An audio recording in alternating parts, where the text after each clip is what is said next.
राधे राधे मित्रों। तो मित्रों आप लोग राधा किशन के अपकमिंग एपिसोड में देखेंगे कि तो मित्रों वीडियो शुरू करने से पहले अगर आप हमारे चैनल पर नए हो, अगर अभी तक आप लोगों ने हमारे चैनल को सब्सक्राइब नहीं किया है तो चैनल को कर लीजिए सब्सक्राइब और बेल आइकन को प्रेस कर दीजिएगा, जिससे कि हमारी नई वीडियो का नोटिफिकेशन आपको मिल जाए। तो मित्रों आप लोग देखेंगे कि गोपी कहती है कि क्या हुआ श्री कृष्ण, आपने थाल क्यों हटा दी, अब मैं भोजन किसमें परोसूंगी। और फिर कृष्ण जी कहते हैं मैं स्वयं अपने हाथों से पात्र में ही खा लूंगा। और फिर कृष्ण जी खीर खाते हैं और कहते हैं वाह आनंद ही आ गया, बड़ा ही स्वादिष्ट बनाया है। कहते हैं पता नहीं तुमने खीर कैसे बनाई है पर अत्यंत स्वादिष्ट है, इतनी स्वादिष्ट खीर मैंने आज तक नहीं खाई।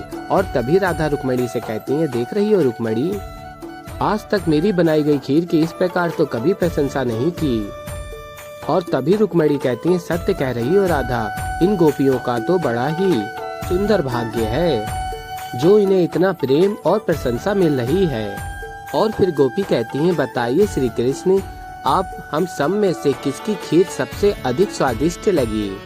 और फिर कृष्ण जी कहते हैं मैं ये तो नहीं बता सकता, किंतु मैं इतना अवश्य बता सकता हूँ कि मैं सभी खीर खा जाऊंगा।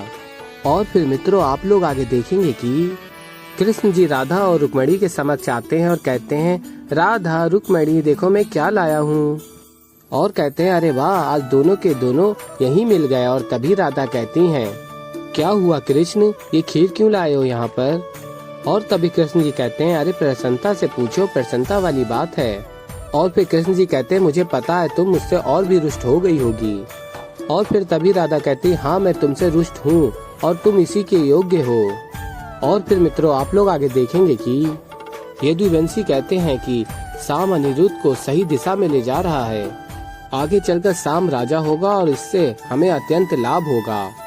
और फिर तभी दाऊ वहाँ आ जाते हैं और कहते हैं क्या हुआ, मैंने सुना यहाँ कोई मतभेद चल रहा है, सब ठीक ठाक तो है। और फिर तभी दाऊ को पता चलता है कि यदुकुल के 6 गांव के आगे कुछ यदुवंशी हमारे शत्रु बने हैं।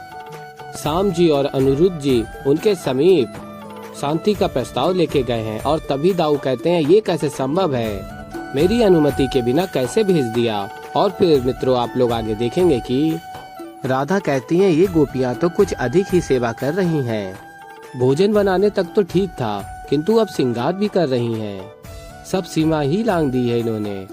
और फिर तभी कृष्ण जी कहते हैं अभी कहाँ राधे, अभी तुम्हारा जन्म दिवस तो आने दो।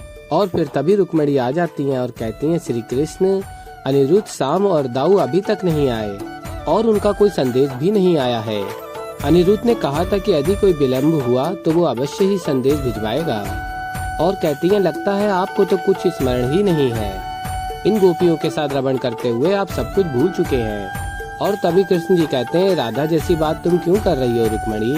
और फिर कृष्ण जी कहते हैं मैं कह रहा हूँ तुम निश्चिंत रहो, जैसे मैं यहाँ पे अति प्रसन्न हूँ ना, वैसे वहाँ वो तीनों भी अति प्रसन्न हैं, वो निश्चित रूप से आएंगे और ऐसा कार्य करके आएंगे जिससे समस्त नगरी में उनकी जय जयकार होगी। और तभी रुक्मणी कहती है ऐसा ही मैं भी चाहती हूँ। और फिर मित्रों आप लोग आगे देखेंगे कि अनिरुद्ध और साम से बालदेव कहता है तो आप यहाँ शांति दूत बनकर आए हैं, कहिए क्या कहना चाहते हैं आप। और तभी साम कहता है मेरा मानना इस विषय में तुम्हें बात करनी चाहिए, मैं तो मात्र प्रतिनिधि हूँ और तुम तो भाभी द्वारकाधीश हो। और फिर आगे आप लोग देखेंगे बालदेव कहता है जिस व्यक्ति ने आपको यहाँ भेजा है वो अत्यंत कुटिल है, उसने हमारे विरुद्ध आप लोगों के कान भरे हैं।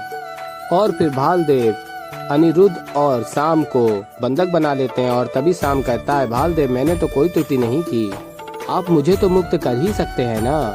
और फिर आगे आप लोग देखेंगे कि बालदेव कहता है साम को छोड़ दिया जाए और कहता है जाओ साम द्वारकाधीश को सूचित कर दो कि मैंने अनिरुद्ध को बंदी बना लिया है, जिससे स्वयं श्री कृष्ण यहाँ चलकर आए। और फिर साम अनिरुद्ध से कहता है तुम चिंता मत करना। और फिर साम वहाँ से चला जाता है। और फिर आगे आप लोग देखेंगे कि साम कहता है यदि आज भालदेव ने अनिरुद्ध को मुक्त नहीं किया तो फिर पिता श्री स्वयं भालदेव से युद्ध कर अनिरुद्ध को मुक्त करवा कर लेकर जाएंगे। तब सबको ऐसा ही लगेगा कि स्वयं द्वारकाधीश ने इस युद्ध को प्रारंभ किया। और फिर उसके पश्चात यदुवंशियों के मध्य जो फूट पड़ेगी उससे तो वासुदेव श्री कृष्ण और उनके साम्राज्य का पतन होना निश्चित है। और फिर मित्रों आप लोग आगे देखेंगे कि बलराम दाऊ कहते हैं सोमदेव देख सूर्य की पहली किरण के साथ तेरी मृत्यु को लेकर आई है। प्रातः हो चुकी और अनिरुद्ध और शाम मुझे अभी तक दिखाई नहीं दिए। अब जिस प्रकार इस स्तंभ को उखाड़ कर फेंका है उसी प्रकार तेरे मंड को छिन्न भिन्न करके आकाश में उड़ा दूंगा मैं। और तभी शाम कहता है ताऊ श्री क्रोधित हो ही गए, अब तो युद्ध अवश्य होकर रहेगा। और तभी शाम आ जाता और कहता है ताऊ श्री रुक जाइए, और कहता है कुछ यदुवंशियों ने अनिरुद्ध को बंदी बना लिया है, अनिरुद्ध की रक्षा कीजिए। और तभी दाऊ कहते हैं उन्होंने ऐसा क्यों किया। और तभी शाम कहता है मुझे ज्ञात नहीं है ताऊ श्री।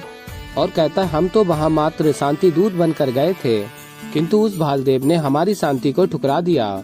मैं तो वहाँ से किसी भी प्रकार से मुक्त होकर आया हूँ, किंतु उसने अनिरुद्ध को बंदी बना लिया है। और उसका ये कहना है कि जब तक श्री कृष्ण उससे वार्ता करने के लिए वहाँ नहीं जाएंगे तब तक वो अनिरुद्ध को मुक्त नहीं करेगा। और तभी बलराम दाऊ कहते हैं उस भालदेव का इतना दुस्साहस। और फिर आगे आप लोग देखेंगे शाम कहता है ताऊ श्री आपको तो सब कुछ ज्ञात है, अब आप ही न्याय कर सकते हैं। और फिर बलराम दाऊ कहते हैं उस भालदेव ने कान्हा से विद्रोह किया। और फिर आगे कहते हैं इस कृत्य का उत्तर युद्ध से दिया जाएगा। अब यहाँ जो मैं कहूँगा वही होगा। सोमदेव अपनी संपूर्ण सेना को सज्ज करो, अब यहाँ युद्ध होगा। और फिर मित्रों आप लोग आगे देखेंगे कि कृष्ण जी आ जाते हैं और कहते हैं क्या बात है, मैंने कहा था क्रोध पर नियंत्रण रखना है, आप भूल गए, आप क्रोधित हो रहे हैं। और तभी दाऊ कहते हैं कि किंतु कान्हा यहाँ जो हो रहा है तुम्हें कुछ ज्ञात नहीं, और इस स्थिति में मैं स्वयं को शांत कैसे रख सकता हूँ। और फिर तभी कृष्ण जी कहते हैं मुझे सब ज्ञात है, किंतु आपके क्रोध से ना आपको कोई समाधान मिलेगा और ना राधा के लिए कुछ शुभ होगा। आपको अपने क्रोध पर नियंत्रण रखना ही होगा, कल तक तो रखना ही होगा। कल अत्यंत एक महत्वपूर्ण दिवस है, शस्त्र त्याग दीजिए। और फिर मित्रों आप लोग आगे देखेंगे बलराम दाऊ शस्त्र त्याग देते हैं और अपने क्रोध को भी। और फिर बलराम दाऊ कहते हैं लो अभी यहाँ पे कट हुआ था, अब न जाने कहाँ लुप्त हो गया, एक कान्हा बिना। और फिर मित्रों आप लोग आगे देखेंगे कि शाम आ जाता है और कहता है कि चलिए ताऊ श्री हम युद्ध के लिए सज्ज हैं। और फिर तभी बलराम दाऊ कहते हैं नहीं अब ये युद्ध नहीं होगा। तो मित्रों ऐसे ही आगे और भी बहुत कुछ देखने को मिलेगा आप लोगों को। तो अभी के लिए इस वीडियो में इतना ही। अगर आप लोगों को मित्रों हमारी वीडियो पसंद आई हो तो वीडियो को कर दीजिएगा लाइक, और चैनल पे नए हैं अगर अभी तक आप लोगों ने हमारे चैनल को सब्सक्राइब नहीं किया है तो चैनल को कर लीजिएगा सब्सक्राइब और बेल आइकन को ऑल पे करके प्रेस कर दीजिएगा, जिससे कि हमारी नई वीडियो का नोटिफिकेशन आपको मिल जाए। तो मित्रों मैं मिलता हूँ जल्दी ही आप लोगों को एक नई वीडियो के साथ। तो तब तक के लिए मित्रों राधे राधे।